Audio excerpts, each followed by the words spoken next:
for the final time this season, let's preview. Game 38, Anfield at 3 o'clock on Sunday, the 21st of May, against Middlesbrough. A game that is must win. It needs to be must win. It has to be. It really does have to be.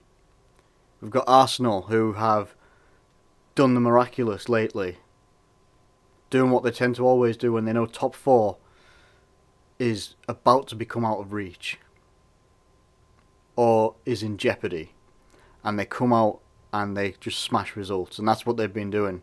Arsenal have been doing that against whoever they've come up against. I can't even remember. Sunderland was the last one, I know that much. I remember that much anyway.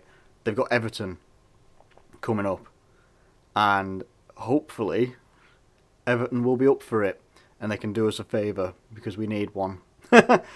We do need it. We need a favour as much as we are in charge of our own fate here. If we win against Middlesbrough, whether it's a 1-0, I don't care. It can be 1-0, it can be 4-0 like it was against West Ham, it can be 6-1 like it's been at other times this season. I don't care. If we win, we're guaranteed top four, we're guaranteed Champions League in some form anyway. Then obviously if we place just fourth, then yeah, we do have to do, the qualifying playoffs and stuff like that to actually get into the group stage.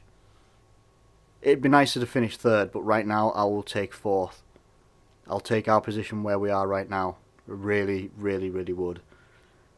Possibly not going to talk a great deal about the actual game itself. I'm going to look at the last 6 games for each team, Liverpool and Middlesbrough, and just,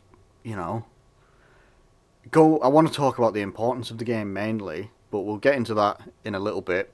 Liverpool's last 6, we've won 4, drawn 1 and lost 1. So obviously the one that we remember the most right now, 4-0 against West Ham. And it was a brilliant performance, as much as it was West Ham didn't play very well. There were just some, West Ham played pretty well for the first half, and the second half just seemed to fold. There were some defensive things that went out of their favour. I can't remember who it was that was left it was left in our box on the floor or something like that. West Ham fans going crazy, like the game hasn't been stopped. Why are they not stopped? Why are they not playing it out? Anything like that. At the end of the day, it's up to the referee to stop the play, and you have to play to the whistle. That's why it looked like it was a bit of a standstill for Coutinho's third goal, when James Collins and all that lot, that he tried to get a block in and then he just goes mental at the referee. But it was a very clinical performance. A performance where we saw Daniel Sturridge come back in, and it was unreal. There were flashes of what he could do back when he was partnering Suarez, and maybe I have forgotten what Sturridge was like with a partner. Because after Suarez left, obviously we had the whole Balotelli experiment.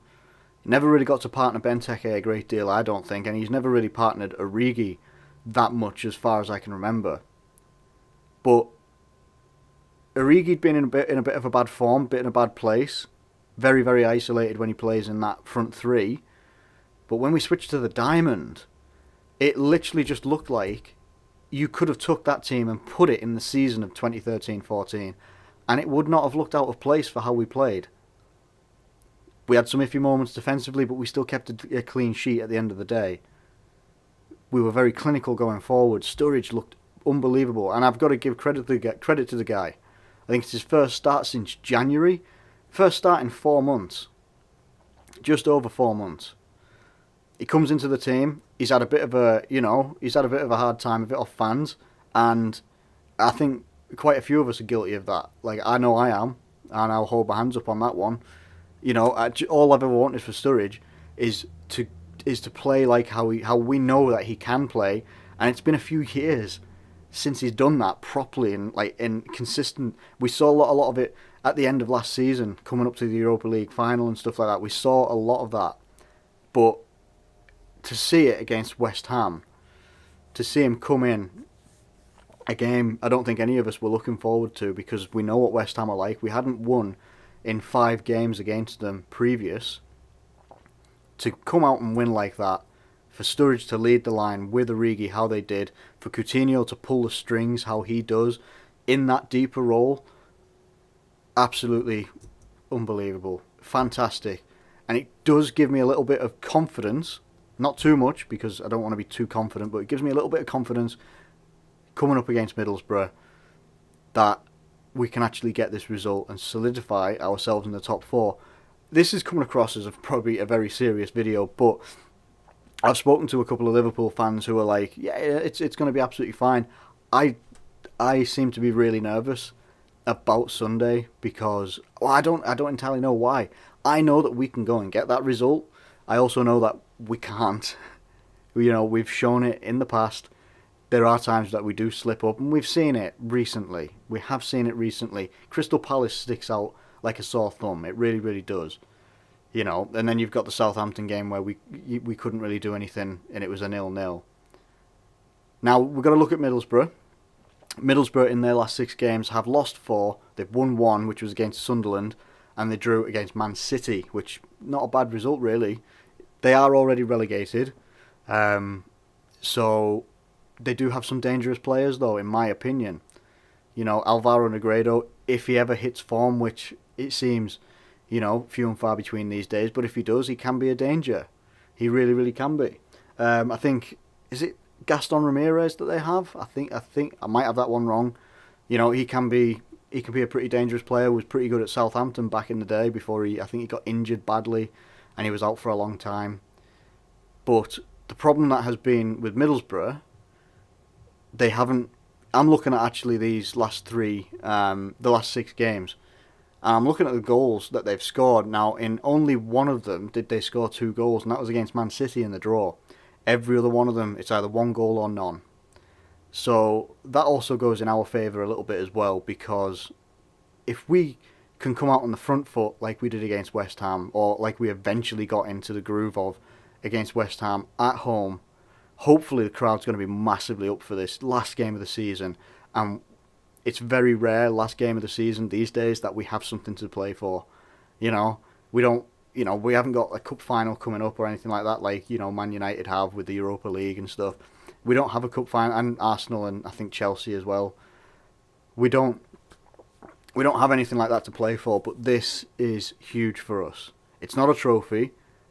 As some, you're going to get opposition fans online on Twitter and stuff like that saying that, why are you celebrating like it's a trophy?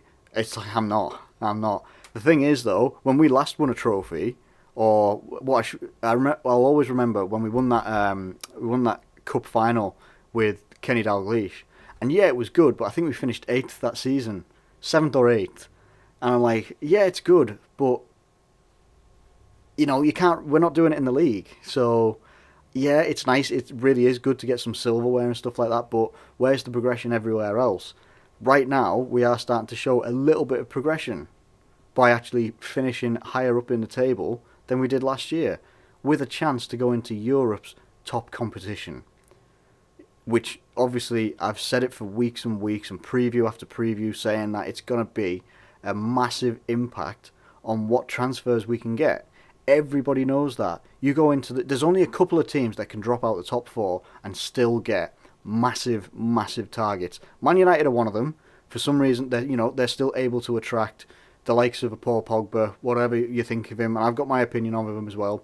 But attracting that type of player who is absolutely world class for Juventus, absolutely unbelievable for Juventus, was ridiculous. And they can attract him without Champions League football. Ibrahimovic on a free, unbelievable business, really, really good business. Mkhitaryan, very, very good player. He will probably only get better as he's in the Premier League a lot more. They'll be looking to attract a lot more players. They've been able to keep hold of David De Gea, probably the best goalkeeper in the world at the moment. Maybe that's between him and Courtois, obviously Neuer as well. Neuer's always going to be in that conversation. So, and then you'll probably have possibly Arsenal if they drop out the top 4. But this is the thing. I don't know. I'm trying not to go down certain avenues in this video that are going to come back to bite me in the arse if the worst does happen in this game at the weekend. I've always got an anxiety sort of thing when it comes to big games with Liverpool. It almost comes to a point where I know I'm going to watch the game. I almost don't want to though, because they might perform better if I don't watch it. You know, little crap things like that, and it's never going to affect anything that actually happens. But it's such a big one for us. It really is such a big one for us. I don't care what anybody else says.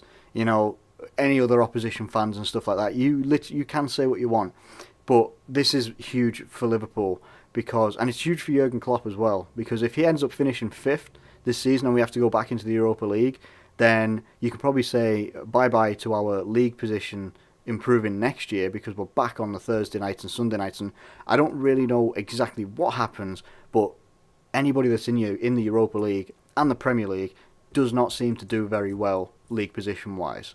It just does not. They don't seem to compute with each other. It doesn't seem to work. The Champions League, on the other hand, it doesn't seem to do too badly. You know, obviously, if you get into the further depths of it, of the Champions League, then yeah, it's probably going to take a little bit of a toll. But even so, you've still got the likes of Man City and Tottenham this season that are currently in second and third. So, you know, the Champions League seems to have a little bit of a different effect, and I don't know why. Maybe it's the spacings of the games. I think there's 2 weeks between some of their games, whereas the Europa League there's only ever one.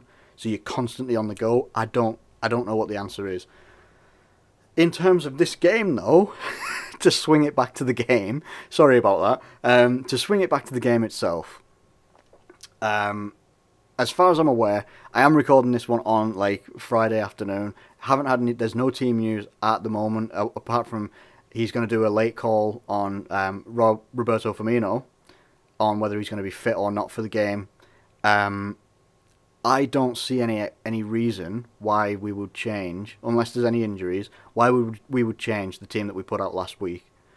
With Sturridge and Origi up top, Coutinho dropping back that little bit, because he really shone in that position. Sturridge shone having a partner next to him. It means that Sturridge is allowed to then drift out of his position a little bit while still having a centre forward still there, being able to, stay in their position. He's going to drift out a little bit, and he's going to try and link up the play a little bit as well. Coutinho, yeah, I think he would definitely be in the team. Adam Lallana, hell yes. Emre Can, Wijnaldum, absolutely. You pretty much know the team by now. You really probably do already know the team by now. Milner, Lovren, Matip, and Klein, and Mignolet. That is probably going to be the team. Firmino, I imagine, would be starting on the bench. If he doesn't start on the bench and we end up going back to the 4-3-3, I don't know. I'm iffy about that one, because the 4-4-2 diamond worked so well against West Ham. Why wouldn't you use it against Middlesbrough? It seems like it's there for the taking, and that is exactly what I would do. That's how I would line up that team, unless there's any issues. That's how I would line up the team. I don't know how Middlesbrough are going to line up, I'll be honest with you, because I've been focusing so much on Liverpool, and I can't believe the Premier League's coming to an end on Sunday. I am not prepared for this whatsoever.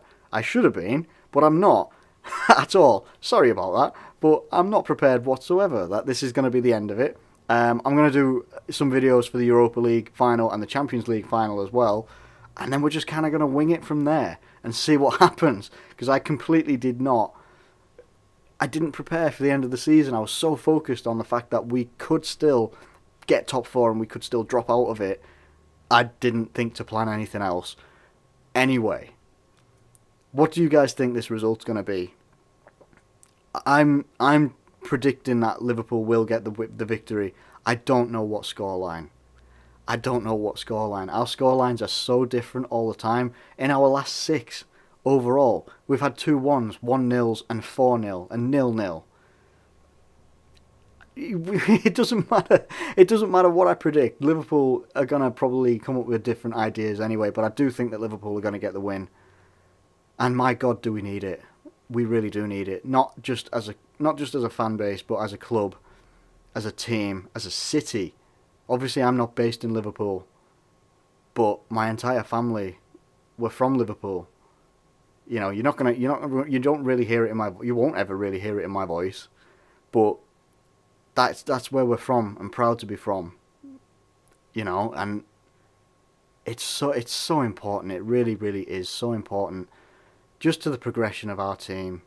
And it'd be actually nice to see us maybe go on and do something and bring in some really exciting players alongside exciting players that we've already got, like Sadio Mane, who I miss so much. Coutinho, who is looking really, really great so far. Sturridge looks back to his best. Does he have a future at Liverpool? I'm going to put that in a question, actually. Does he have a future at Liverpool after all, after this performance? If he puts a performance in against Middlesbrough, I would say, yeah, he's got a future of some sort, but he's got to work hard. You know, we've got such good prospects. We've got quite a young team. Emre Can, young player. Matip is young for a centre-back. Mane and Coutinho are still very young. Firmino is still young as well. I mean, I think Sturridge is only 27. You know, we've got a lot of young players coming through. Who can we bring in that would come in alongside those guys? If we were to get the Champions League, if we were to go into that, the doors that it would open to the players that we could possibly get, the ones that we're linked to as well. I am going to do a transfer video at some point, but I'm not doing it until I know what this result is on Sunday. I'm not doing it until then. So we're going to have a look at all that sort of stuff. If you've got any... I've got a lot of different things that get flown at me by Twitter, notifications about transfers and stuff like that, but let me know who you think should be linked to Liverpool, who should come in, who should go out. Yeah, leave that in the comment below, or get it on Twitter as well. You can follow me on there, @SquirrelHeed, the exact same spelling as it is on my YouTube channel, so check that out there as well. I'm nervous. I'm nervous right now, and it's Friday, okay? The game's not till Sunday. It's not literally for like another 47 hours. So I'm nervous right now. So God knows what I'm going to be like on Sunday. Keep it together, guys. I hope that you're going to enjoy the game. I hope we can all enjoy the game as well. Yeah, that's all I've got. So I hope you've enjoyed the video. Please drop a like on the video if you have enjoyed it. Subscribe if you're new around here. I'm bricking it. But thank you ever so much for watching, as always. And I'll catch you later.